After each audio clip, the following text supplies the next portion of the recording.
तो फाइनली काफ़ी ज़्यादा रात हो चुकी है। बनाते बनाते चलिए अब हम यहाँ पर आउट एरिया में आ गए। चलिए इसको लॉन्च करते हैं। इसको हम बनाते बनाते काफ़ी ज़्यादा रात पड़ गई। चलिए इसको चेक करते हैं कि ये कितना आगे उड़ता है। तो फिर दोस्तों हम सबसे पहले इस लॉन्च पेज को कुछ इस रबर बैंड को इस तरह से फंसा देंगे, कुछ इस तरीके से। तो सीधा ऊपर एरोप्लेन लगाना है कुछ इस तरीके से।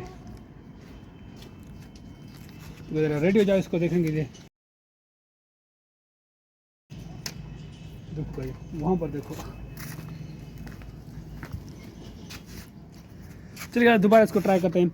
गया ये रबड़ बैंड वो ठीक नहीं है, तो इसका हम कल एक शॉर्ट्स बनाएंगे जो शॉर्ट्स चैनल पर अपलोड होगा, जिस वजह से बहुत अच्छी तरीके से उड़ाएंगे। अभी तो टाइम नहीं बचा है इसको दोबारा ठीक करने का। तो हम लॉन्च पैड को कुछ अच्छी तरीके से बनाएंगे जहाँ से ये लॉन्च हो रहा है।